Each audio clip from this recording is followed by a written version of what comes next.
In 1853 and early 1854, Senator Stephen A. Douglas of Illinois worked doggedly to pass legislation organizing the Nebraska Territory.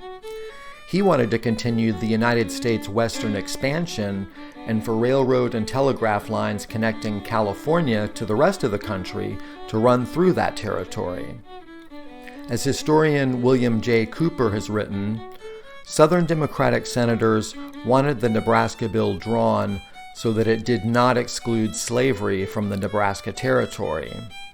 This task necessitated admitting that the Compromise of 1850, with its territorial doctrine of popular sovereignty, took precedence over the Missouri Compromise, which forbade slavery north of 36 degrees 30 minutes, except for Missouri. All of the Nebraska Territory lay above the Missouri Compromise line. To Southerners, removing the Missouri restriction for popular sovereignty simply restated the Compromise of 1850 and the Democratic Platform of 1852.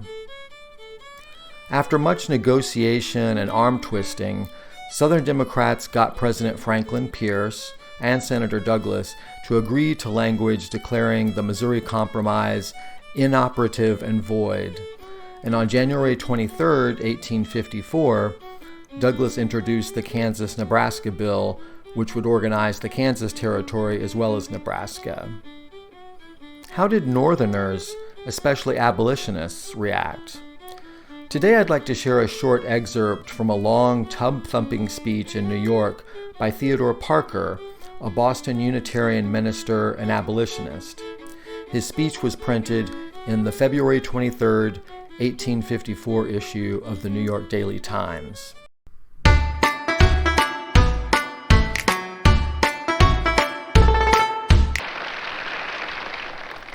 Perhaps you do not know much about Nebraska. Nobody knows much about it just now. We know, however, that slavery never existed there to any considerable extent. So far as I can learn, there is only a single slave that an American inhabitant holds in that territory. The slaveholder is a missionary from Boston who went there and bought a slave in Missouri as help for his sick wife. I learned this from the speech of Mr. Senator Douglas, and if anybody ought to know how many slaves are there, I am sure he ought. That is not the worst of it. We are not only establishing slavery where it does not exist, but we are establishing it where the federal government, just 33 years ago, declared that slavery should never exist until the end of time. This is the first time that the slave power has attempted to plant its peculiar institution where our own government had forbidden it to exist forever. Population, there is scarcely any population. There are not 1,000 white inhabitants in the whole territory. There is a delegate from Nebraska at Washington, and he had only 70 votes, and certainly there were not 200 votes cast at the election. The territory contains 485,000 square miles, almost 70 states as large as Massachusetts. Yes, it contains as much soil as all the 13 states that fought in the Revolution, and then have 2 states left as big as Virginia. It contains as much as all the 14 free states east of the Mississippi, and 83,000 square miles besides. It extends from the state of Missouri to the Rocky Mountains, from the 37th parallel to the 49th parallel, 12 degrees of latitude, and from the 94th meridian to the 114th meridian, 30 degrees of longitude. Its waters run into the Gulf of Mexico, into the Pacific Ocean, and into Hudson's Bay.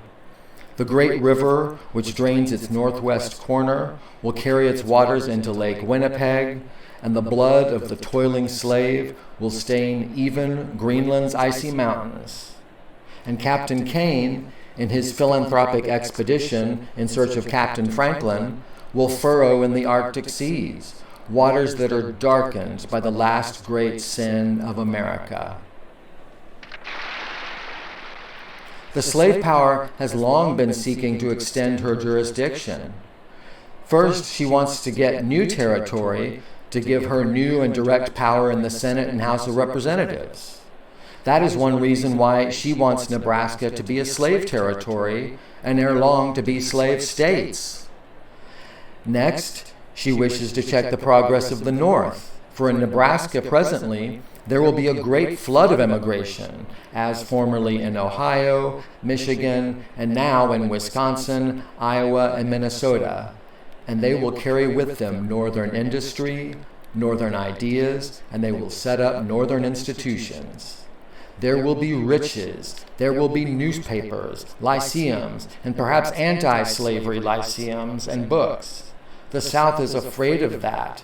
And here, let me say that the South is the enemy of the North. I say it solemnly. The South is the enemy of the North. She hates our institutions. She is a foe to our ideas. She hates our industry, our manufacturers, and our commerce. She hates our political democracy in states, our democratic education in our schools, our democratic industry in the community, our democratic equality in the family, and our democratic religion in the church.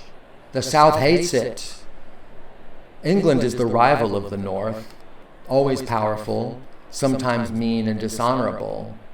The South is our foe, more dangerous, always meaner, and likewise more dishonorable. She is the enemy of our material welfare and our spiritual development.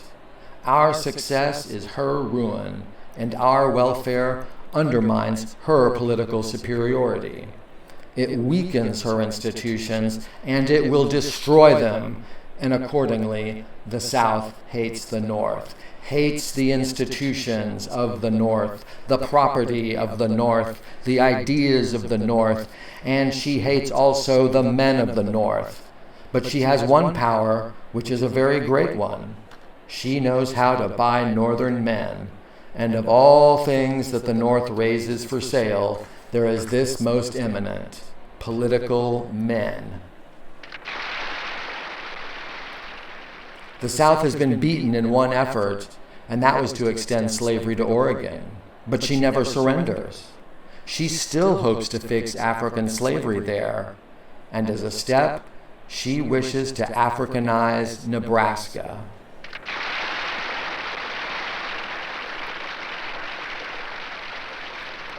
Parker's blistering diatribe gives some of the flavor of the culture war Northerners, especially New Englanders, waged against the South. Notice how he describes Britain as a rival, but the South as an enemy. The Kansas-Nebraska Act passed both houses of Congress by late May, and on May 30th, President Pierce signed it. Obviously, it didn't come close to achieving what Parker, in a choice of words that may have appealed to Northerners who wished to keep blacks out of the territories, called the Africanization of Nebraska. Northern Democrats, the kind Parker excoriated in his speech, went on to suffer devastating losses in the next two congressional elections, and Pierce, who had been elected in a landslide in 1852, wasn't even nominated by his party for a second term. In the words of historian David M. Potter, the organization of two new territories on the Northern Plains accomplished nothing that anyone intended and a great deal that no one intended. It did not lead on to the railroad, which was Douglas's objective, or to the extension of slavery, which was the Southerners' objective. But it stimulated a reaction against slavery even greater than that produced by the Fugitive Slave Act. It infected the doctrine of popular sovereignty with a fatal pro-slavery taint. And it undermined the structure of the Democratic Party, which was the strongest national organization that still sustained the Union. Well, this is what you get on this channel: nuanced dispatches on the culture wars before and sometimes after the Civil War. I hope you'll subscribe, hit the like button, comment with your thoughts about Parker's speech and the Kansas-Nebraska Act, and click the link in the description to my website and free newsletter, where I've got additional context, commentary, and links to my sources. Thanks for watching, and I'll see you in the next video.